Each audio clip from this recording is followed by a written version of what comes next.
ಅದರಲ್ಲಿ ಸಾಮಾಜಿಕವಾಗಿ, ಶೈಕ್ಷಣಿಕವಾಗಿ ಮತ್ತು ಆರ್ಥಿಕವಾಗಿ ಹಿಂದುಳಿದದ್ದು. ಇದು irrespective of the caste, community and the religion. ಅವ್ರಿಗೆ ಅನುಕೂಲ ಆಗಲಿ ಅಂಥೇಳಿ ಒಂದು ಸ್ಟೇಟಸ್ ರಿಪೋರ್ಟ್, ಅಂದರೆ ಅವ್ರ ಮನೆಗೆ ಹೋಗಿ ಮಾಹಿತಿಗಳನ್ನು ತೆಗೆದುಕೊಳ್ಬೇಕು ಅಂಥೇಳಿ ಸುಮಾರು ಒಂದು 165 ಕೋಟಿ ರೂಪಾಯಿ ಬಜೆಟನ್ನು ಕೊಟ್ಟು ಸರ್ವೆ ಮಾಡಿಸಿದ್ದಾರೆ. ಶಾಶ್ವತ ಹಿಂದುಳಿದ ಆಯೋಗ ಇದೆ ನಮ್ಮಲ್ಲಿ, ಕರ್ನಾಟಕದಲ್ಲಿ ಶಾಶ್ವತ ಹಿಂದುಳಿದ ಆಯೋಗ ಇದೆ. ಅದರ ಮುಖಾಂತರ ಅವರು ಹಿಂದೆ ಕಾಂತರಾಜ್ ಅವರು ಇದ್ದಾಗ ಇದನ್ನು ಸರ್ವೆ ಮಾಡಿಸಿದರು.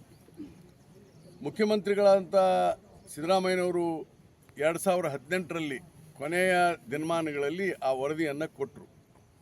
ಆದರೆ ಆ ವರದಿ ಸರ್ಕಾರಕ್ಕೆ ತಲುಪಲಿಲ್ಲ. ಇದಕ್ಕೆ ತಾಂತ್ರಿಕ ಕಾರಣದಿಂದ ನಿಂತೋಯ್ತು. ಅದು ಅಲ್ಲೇ ಹಿಂದುಳಿದ ಆಯೋಗದಲ್ಲೇ ಉಳ್ಕೊಳ್ತು, ಯಾರು ಸೈನ್ ಮಾಡಲಿಲ್ಲ ಸೆಕ್ರೆಟರಿ ಅನ್ನೋ ಕಾರಣಕ್ಕಾಗಿ. ಮುಂದೆ ಕುಮಾರಸ್ವಾಮಿಯವರು ಮುಖ್ಯಮಂತ್ರಿಗಳು ಆದರು, ಸಮ್ಮಿಶ್ರ ಸರ್ಕಾರ ಆಗಿ, ಅವ್ರು ರಿಲೀಸ್ ಮಾಡಲಿಲ್ಲ. ಮುಂದೆ BJP ಕೂಡ ರಿಲೀಸ್ ಮಾಡಲಿಲ್ಲ, BJP ಸರ್ಕಾರ ಯಡಿಯೂರಪ್ಪ ಬೊಮ್ಮಾಯಿ.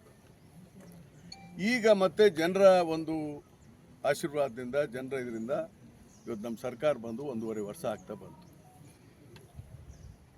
ಜಯಪ್ರಕಾಶ್ ಹೆಗಡೆ ಅವರು ಶಾಶ್ವತ ಹಿಂದುಳಿದ ಆಯೋಗದ ಅಧ್ಯಕ್ಷರಾಗಿದ್ದರು.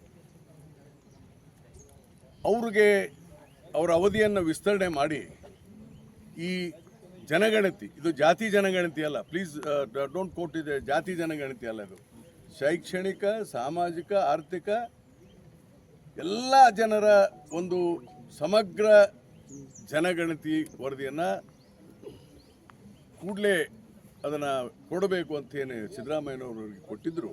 ಅದರ ಪ್ರಕಾರ ಜಯಪ್ರಕಾಶ್ ಹೆಗಡೆ ಅವರ ನೇತೃತ್ವದ ಸಮಿತಿ ಫೆಬ್ರವರಿ 29ರಂದು ರಾಜ್ಯ ಸರ್ಕಾರಕ್ಕೆ, ಮುಖ್ಯಮಂತ್ರಿಗಳಿಗೆ ಮತ್ತು ಹಿಂದುಳಿದ ವರ್ಗದ ಮಂತ್ರಿಗಳಿಗೆ, ಅವರು ನಮ್ಮ ಜಿಲ್ಲೆಯವರು ಇದ್ದಾರೆ, ಅವರಿಗೆ ಕೊಟ್ಟಿದ್ದಾರೆ.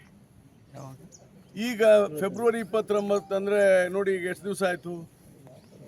ಆಲ್ರೆಡಿ 8 ತಿಂಗಳಾಯಿತು ಹೆಚ್ಚು ಕಡಿಮೆ.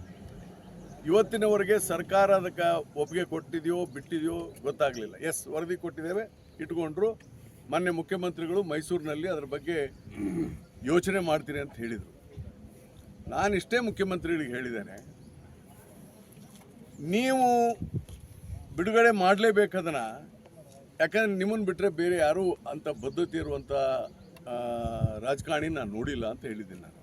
ಎಟ್ ಪ್ರೆಸೆಂಟ್ ಸಿಚುವೇಶನ್, ನಾಳೆ ಬರ್ಬೋದು ಯಾರಾದರೂ, ಎಟ್ ಪ್ರೆಸೆಂಟ್ ಸಿಚುವೇಶನ್ ನಿಮಗಿರುವಂಥ ಬದ್ಧತೆ ಇರುವಂಥ ರಾಜಕಾರಣಿ ಯಾರೂ ಇಲ್ಲ.